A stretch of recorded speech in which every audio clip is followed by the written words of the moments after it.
Assalamualaikum warahmatullahi wabarakatuh. Begini, kita punya masa lalu nggak? Kalau kita mengingat masa lalu yang senang-senang, ketawa nggak kamunya? Nyengir, enak, nyengir gitu, senyum. Ingat dulu pacaran di pinggir sungai sambil mengadu mesra, diiringi dengan desas air sungai yang mengalir, kan gitu. Di bawah kesem dengan sinar matahari bulan yang purnama memantul cahayanya, kan gitu ya lah, gitu kan, cengir lagi. Tapi kalau ingat sama orang nipu kita sekian juta mekel lagi, ya kalau kita ingat sama orang tua meninggal, anak meninggal, nangis lagi. Jadi artinya bahwa masa lalu itu biarkan bagaikan mimpi aja. Iya dong, bagaikan mimpi dan tidak akan pernah kembali. Ya, mengingat yang susah, mengingat yang negatif, kita membuat kita penderita berkepanjangan. Ya kenapa kita tidak seleksi saja, kita yang ingat yang indah-indah aja sih, biar kita bahagia. Setuju? Tetapi persoalannya yang negatif, yang penderitaan pun kadang-kadang kita tidak ingin mengundangnya, mereka mereproduksi sendiri, nongol sendiri. Itu kan ya, di tengah-tengah kita lagi dalam perjalanan, kok tiba-tiba hati kok sedih banget, ingat zaman dulu lagi, ya Allah, ada kan nangis lagi. Ya sehingga seorang yang dulu penjudi besar di bidang, ya, artinya ngadu jago barangkali kan gitu, sudah bertobat, sudah 10 tahun, kadang-kadang jagonya datang lagi dalam pikirannya. Ya kita lagi, ya seperti itu. Yang dulunya sebagai pelacur, kemudian sudah bertobat, sudah orang baik-baik, sudah punya suami, sudah ikut jamiahan, ya di tengah malam datang mengundang lagi. Gitu, ngajak-ngajak lagi gitu. Nah, makanya ya ketergantungan pada masa lalu itu, kita bagaimana sih kira-kira masa lalu itu di delete aja sih, bisa nggak ya? Bisa nggak masa lalu di delete gitu? Kan kita kan bisa kalau buangin aja. Delete tak erase coba. Ya di delete lah, dibuang, udah buangin aja lah semua. Bisa nggak?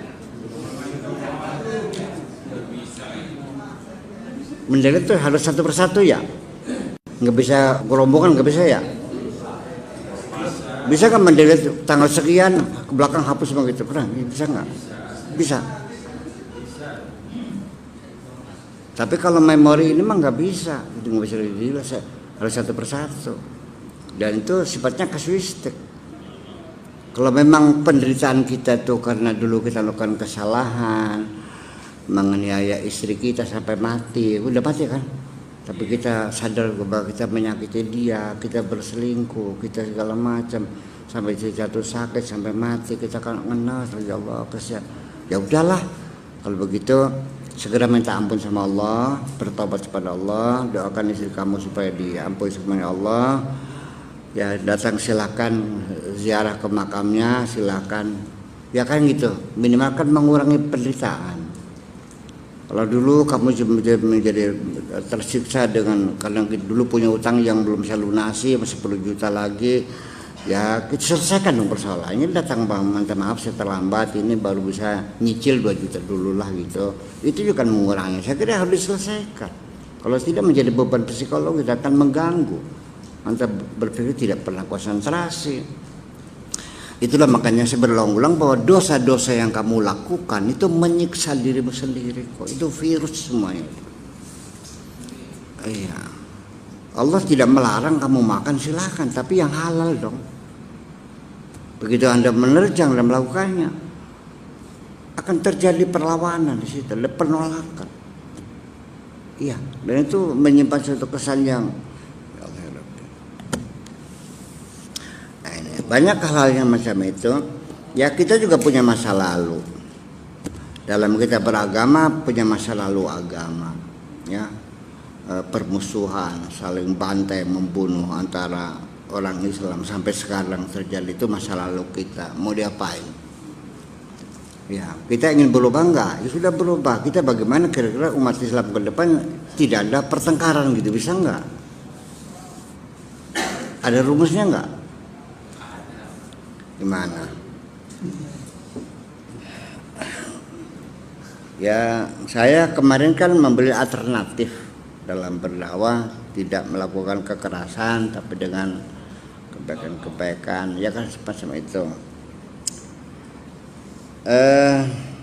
Tetapi terakhir bahwa pikiran-pikiran yang negatif yang ada di sekitar masyarakat, di sekitarmu ini, tetangga, kanan kiri depan belakang masyarakat sampai dalam bentuk negara, ini tidak bisa tidak mempengaruhi pikiran negatif itu dalam otakmu itu.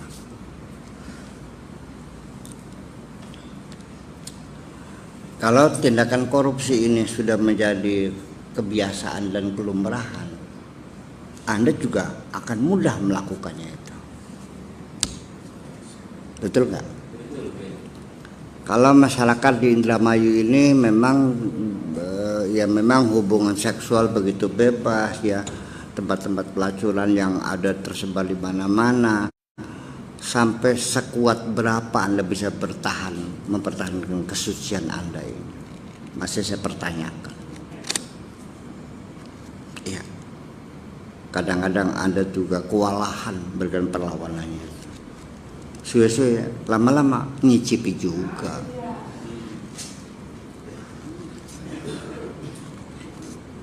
Ya. Nah, ketika masyarakat sekitar kita tidak mempedulikan pendidikan, masih banyak buta huruf di sini. Ya, orang tani tidak malah orang yang sawahnya berapa 80 hektar ya, anaknya nggak ada yang sekolah kok, boro-boro sekolah, kakinya saja nggak pernah pakai sepatu kok. Ya, tiap hari makan begesek aja. Berat orang tua di sini untuk membiayai anak sekolah, apalagi sekolah-sekolah yang elit ya, yang sampai ratusan miliaran itu boro-boro. Kepikiran pakai 1 miliar kan 1 hektar, masa mau dijual? Nah, ketika masyarakatnya tidak memberikan pendidikan, walau bagaimanapun tidak bisa dihindari. Ya, semangat Anda pendidikan juga menurun. Betul nggak kira-kira? Ya, kalau Anda teman-teman Anda semuanya itu nggak ada kejujuran, selalu di markup, ada bansos disunat, ya kan? Ada proyek dimainkan, suap penyuap merajalela. Saya nggak yakin Anda bisa jujur. Makanya kan saya sering mengatakan begini, kalau seandainya ada jabatan yang diperjualbelikan, andaikan ini mah, saya duga nggak ada di negeri ini. Saya duga nggak ada. Andaikan nggak ada jabatan yang diperjualbelikan, lalu Anda bertanya kepada saya, bagaimana hukumnya saya ngasih uang supaya saya dapat jadi pegawai? Apakah ini bukan ar-rashi wal murtashi fil nar, penyuap dan penerima suap masuk neraka? Saya termasuk enggak? Saya bilang ya bayar aja lah, anggap aja beli masa depan. Ya, anggap aja beli masa depan. Terus gimana? Ya, itu semacam itu. Nah, makanya ini semuanya ini menimbulkan kontroversi, paradoksal, pertempuran, kegaduhan di dalam alam bawah sadar Anda sendiri. Ya Anda nggak sadar mungkin penderitaan itu, betapa susahnya mau tidur lelap. ketap kedip dituru-turu kah ketap kedip. Iya. Kok susah banget sih tidur sekarang. Anda nggak sadar kan? Karena ada penolakan yang mengatakan jangan tidur.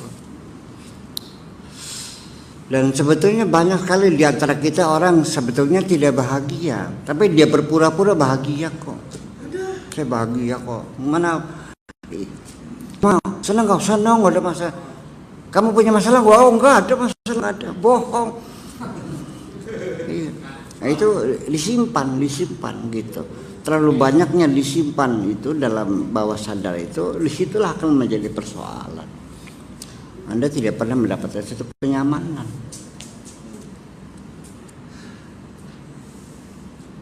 Percaya nggak? Nah ini kan bagaimanapun kita melihat realita di lapangan. Sehari-hari kita seringkali tidak nyaman karena speaker yang berantakan.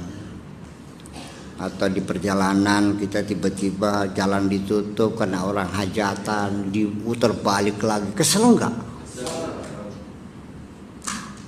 Di situ lagi jalan macet lagi, ada kecelakaan mobil nggak ngantri berjam-jam. Ya Allah, setiap hari kekesalan kamu itu tak berbentuk. Itu tidak bisa dihindari. Stres. Iya. Nah, dalam kondisi psikologi seperti ini, maka akan bermunculanlah penyakit. Sok maka lihat di rumah sakit jumlah pasien terus meningkat. Sok lihat sih. Iya. Nggak ada hubungannya kok tiba-tiba kepala pening. Jadi itu Lili yang nggak pernah sadar. Iya. Sampai berak aja susah. Sampai ngeden nggak keluar gitu. Akhirnya makan pepaya, sebuah dimakan semuanya, tetap nggak berak juga. Ya akhirnya minum broklak ya, dipaksa. Ya, kalau nggak sakit kita. Nah itu. Sampai kita ngomong juga susah, ngomong gini salah, ngomong salah, ngomong baik-baik aja deh komentar negatif, anu ya gimana sih. Nah, dalam kondisi macam ini ternyata kita mendapat kesulitan untuk mencapai kedamaian hati ini. Maka satu-satunya yaitu caranya gimana kita supaya hidup bebas, merdeka dan bisa menikmati kebahagiaan di dunia ini. Totalitas sajalah. Hanya dua dunianya, aku dan majikanku saja. Iya, semuanya kau abaikan semuanya. Yang penting majikanku senang. Sehingga pikiran-pikiran negatif ini bermunculan dalam otak kita ini. Semua kita berpikir negatif semua. Ujung-ujungnya.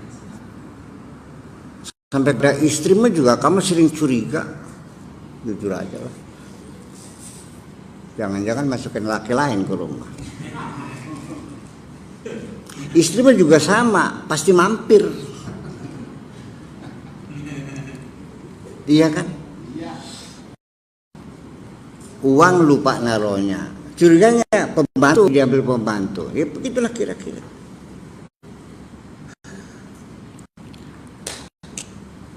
Tidak bisa dihindari seperti itu.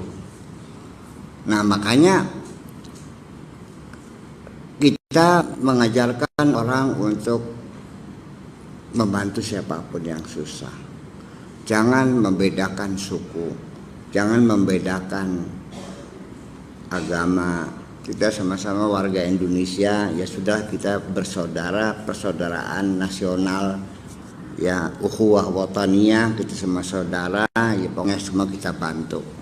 Jangan sampai agama membuat dikotomi di antara bangsa Indonesia ini. Kita satu bangsa, yaitu bangsa Indonesia. Satu bahasa, yaitu bahasa Indonesia. Perbedaan agama, jangan menjadikan garis-garis dikotomi itu. bantu-bantulah mereka itu, jangan nanya agamanya apa. Nah, tetapi ketika kita itu muncul pikiran negatif dalam diri kita, seringkali kita mengajak, apa jawabnya? Pak Kiai, orang itu tuh nggak layak untuk bantu. Lah, dari mana datangnya Anda mengatakan tidak layak dibantu? Jadi biarin aja, nggak tahu budi. Nah kan, dipaya ati ngerogok, acang lupa sama, kayak nolong kirik, air susu dibalas dengan air.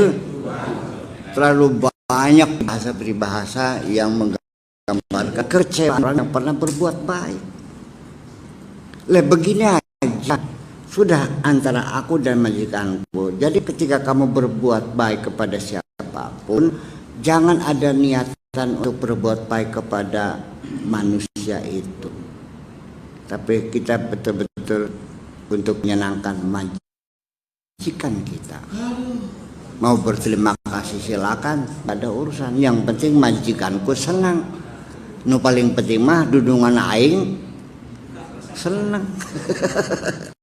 Itu aja kok. Nah, sehingga semua urusan syariatnya, aturan segala macam nggak ada urusan.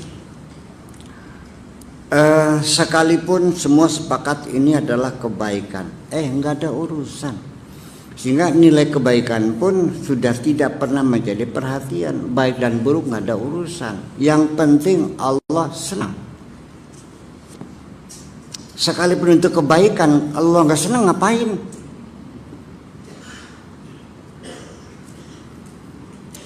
Ya. Makanya dalam doa kita selalu yaitu wadkhilni birahmatika fi ibadikas sholihin. Iya, dan kita diberikan kekuatan an-a'mala solehan tauta, berilah aku kemampuan bisa melakukan kesolehan tardahu yang engkau senangi. Sekalipun soleh, kalau Allah nggak senang ngapain? Saya kira keluarnya kita kembali dalam pemikiran kita, ya sudah sekarang urusannya kita dengan Tuhan saja. Jangan untuk menyenangkan kiai, jangan menyenangkan MUI, jangan menyenangkan siapapun, menyenangkan Allah aja kok. Kalau nggak senang ya nggak ada urusan, saya mau nggak ada urusan sama kamu, aku butuh kamu enggak kok. Pikiran gila nggak nih? Tapi ini terobosan ini untuk mencari kebahagiaan nih. Habis kalau begitu gimana caranya? Selagi kita masih mempertimbangkan bagaimana kata orang, bagaimana kata tetangga, bagaimana katanya, ya nggak habis-habis tuh mah. Langsung saja bagaimana kata Allah. Allah senang,